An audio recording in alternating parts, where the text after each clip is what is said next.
Et bonjour à tous et bienvenue à l'épisode 16 de Quarkus Facile. Alors aujourd'hui je vais vous faire du 2 en 1. Je vais vous montrer deux nouvelles choses. Tout d'abord je vais vous montrer comment utiliser Gradle au lieu de Maven.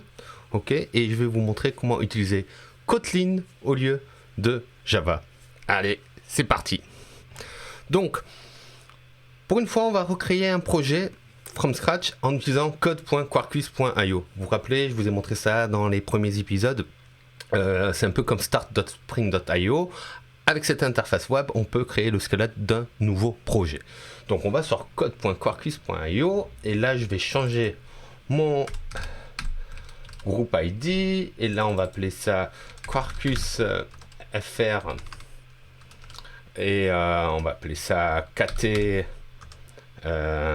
Gradle, voilà, on lui donne un nom pour dire Kotlin et Gradle. Et du coup, build tool, pas Maven, mais là je vais choisir Gradle. Et deuxième chose, je vais utiliser du Kotlin, donc je vais rajouter l'extension Kotlin. Et avec ça, il va me configurer un projet avec du Gradle et avec du Kotlin. Je fais Generate New Project, Download a zip, je download le zip, voilà, très bien. Et je vais extraire ça dans un folder Quarkus FR, c'est ici où je mets tous mes projets pour ces vidéos et c'est bon. Ok, donc on va aller dans mon dossier. Qu'est-ce qui se passe? Ah oui, parce que j'ai refait la vidéo, je m'étais trompé, j'avais déjà créé ce dossier, c'est pas grave, on refait, on va là, hop, je vois en grand, j'agrandis un peu la police, je vais dans mon Quarkus FR et là je vais dans Quarkus KT Gradle. Ok, très bien, je fais un clear, je fais un tri pour vous montrer un peu à quoi ça ressemble. Donc c'est classique, hein. Dans les sources aussi on retrouve mon main avec mes fichiers Docker. Cette fois on n'a pas du Java mais du Kotlin et on a mon greeting ressource qui a été créé, donc mon point d'accès REST qui a été créé ici mais en Kotlin. Ok, j'ai mes tests et tout. Et regardez ici en haut, j'ai plus de pomme.xml parce que je suis passé à Gradle. Là, par contre, j'ai mon build.gradle qui est mon fichier qui va décrire mon build. J'ai mon gradle.properties. J'ai un wrapper qui est ici, donc un dossier ici avec le jar. Ça, c'est dans le cas où j'aurais pas Gradle d'installer sur ma machine. En fait, c'est la même chose avec Maven. Hein. Mais si vous n'avez pas Gradle d'installer, on a un wrapper qui permet de directement lancer la commande Gradle de là. Ok, moi j'ai Gradle sur ma machine, donc j'utiliserai directement Gradle. On regardera par la suite le contenu de ces fichiers rapidement. Ok. Et ce qu'on peut faire du coup, moi j'ai Gradle, on peut faire Gradle, et là on peut lui passer les... Alors je sais pas si on dit les goals aussi dans Gradle, mais celui qu'on utilise le plus dans ces vidéos c'est le mode dev. Donc là je fais Gradle Quarkus Dev, et ça va me builder le projet, et ça va me l'exiter en mode dev. Et du coup, voilà, il est démarré. Vous voyez, ça se démarre rapidement. Et là, je peux faire... faut vraiment que je mette ZSH en default. Là, je peux faire mon curl localhost et le reste easy. Et j'ai mon fichier, enfin, mon projet qui fonctionne. Parfait. On va arrêter ça et on va ouvrir ce projet dans Visual Code. Donc, il est là. On retrouve ici ce que j'ai fait. J'ai donc mon build.gradle qui est donc l'endroit où je décris mon build. Donc pour ceux qui ne connaissent pas Gradle, c'est un autre outil de build. Là où Maven est plutôt déclaratif, avec Gradle on peut aller beaucoup plus loin, vraiment lui dire le type de build qu'on veut. C'est très pratique quand on a des builds particuliers. Après c'est une question de goût. Gradle, c'est un projet mature qui est là depuis, je ne sais pas si je dis des bêtises, mais au moins depuis 12 ans, 12-13 ans. Donc voilà, Et donc pour les gens qui aiment Gradle et qui découvrent Quarkus, bonne nouvelle, vous pouvez l'utiliser sans aucun problème. Donc rapidement pour ceux qui ne connaissent pas, donc là je déclare mes repos, mes dépendances. Vous voyez, c'est pas de l'XML déjà. mon groupe ID, le type de quelle version de Java, etc. Et ce que j'aime beaucoup aussi, c'est toutes les propriétés. Là où on a une section XML en début de fichier de pomme avec toutes nos propriétés dans Maven, là c'est proprement extrait dans un fichier de properties. Ok, donc ma version de Quarkus et tout ça est extraite ici. Bref, ça c'est pour la partie Gradle. Encore une fois, si vous allez sur le site de quarkus.io et que vous tapez Gradle, vous aurez toutes les infos si vous voulez peaufiner, faire du remote debugging et tout ça. Là, je voulais juste vous montrer le support. On passe au deuxième élément de cette vidéo qui est Kotlin. Donc rappelez-vous, là j'ai dit que je voulais faire du Kotlin. Et on va regarder les dépendances de mon build.gradle. Normalement, dans les dépendances, ici, vous devriez voir que j'ai Quarkus Kotlin. Ok. Et j'ai celle-là, ça c'est sûrement une lib de compatibilité si je fais du Java 8. Je crois que moi, j'en aurais pas besoin. Mais bref, j'ai juste besoin de rajouter cette extension-là. Et maintenant, je peux faire du Kotlin. Alors, on va aller dans le fichier Greeting Resource, ok. Donc ça c'est mon point d'accès REST qui utilise REST Easy, ok. Donc Kotlin peut utiliser toutes les extensions sans aucun problème. Là pareil, j'ai la même annotation, pass, j'ai mon get, et là donc on a notre fonction Kotlin. J'aime beaucoup, regardez comme c'est concis, et j'adore juste le nom de la fonction fun. Ça, je sais que c'est rien, mais ça me fait toujours rire moi. Donc fun hello, et là on n'a même pas besoin de return, et ça retourne REST Easy. Ok, donc parfait. Ce qu'on va faire maintenant, c'est qu'au lieu de renvoyer un string, on va essayer de renvoyer un objet, ok, une data class. Donc une data class dans Kotlin, qu'est-ce que c'est? C'est en fait une classe qui contient que des données. Dans Java, on va avoir ça. C'est déjà en preview depuis la version 15 de Java, un peu comme les records.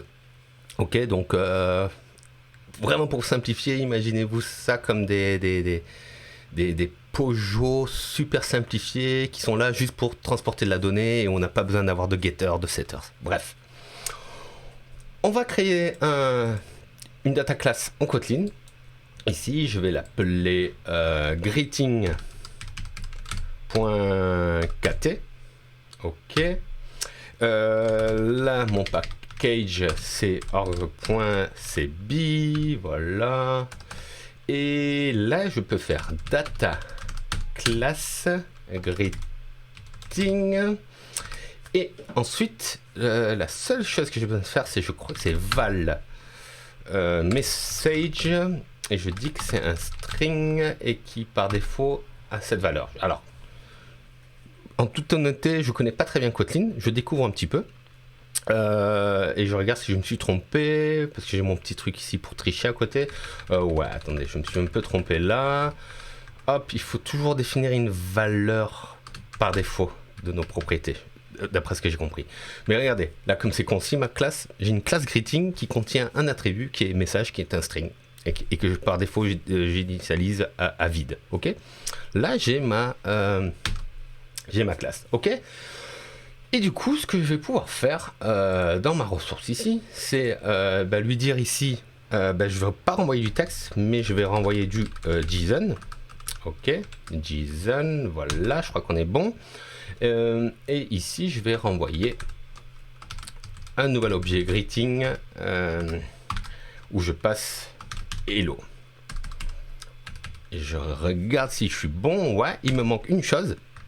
Il faut que je rajoute une extension. Vous vous rappelez, quand je commence à manipuler des objets et tout, il me faut une extension pour marshaller mes objets avec REST Easy JSON B. Donc là aussi, il faut que je rajoute.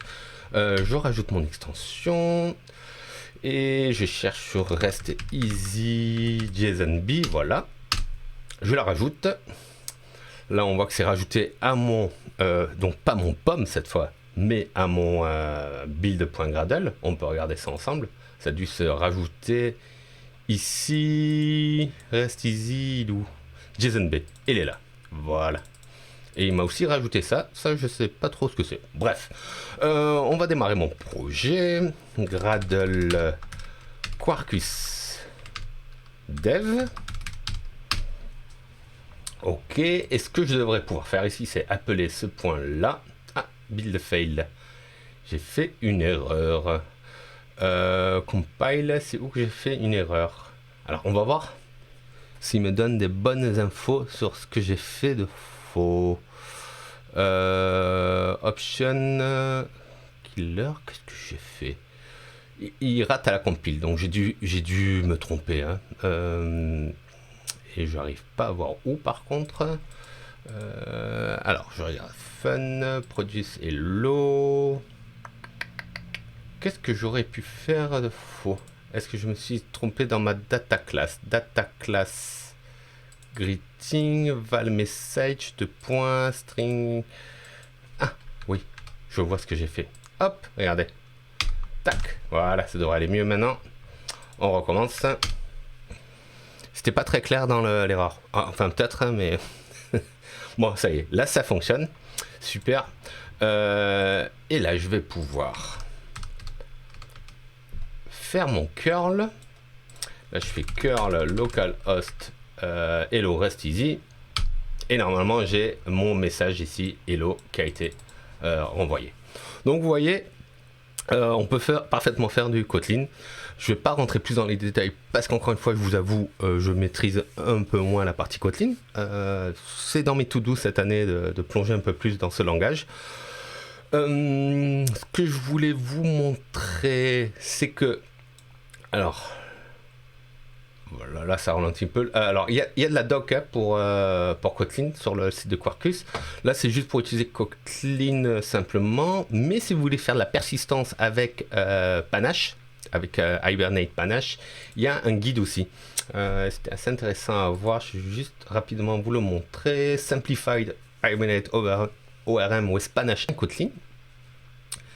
Voilà. Et donc on peut faire du... il y a une extension spéciale. Hibernate Panache Kotlin, je crois, quelque chose, c'est marqué dans la doc.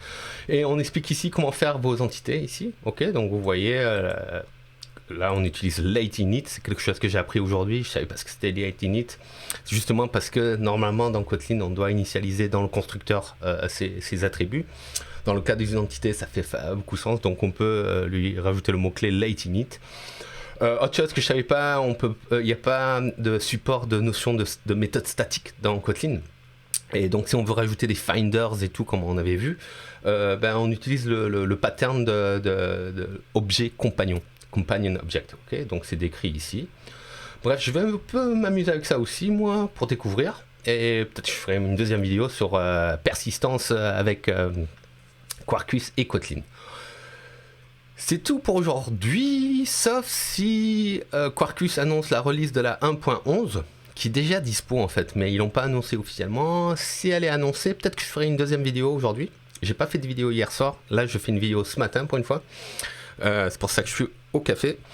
Et s'il y a la 1.11 qui sort, je vous ferai une petite vidéo parce qu'il y a pas mal de choses dedans. Et voilà. D'ici là, portez-vous bien, partagez la vidéo autour de vous, abonnez-vous à la chaîne, parlez-en autour de vous et je vous souhaite une excellente journée. Ciao ciao.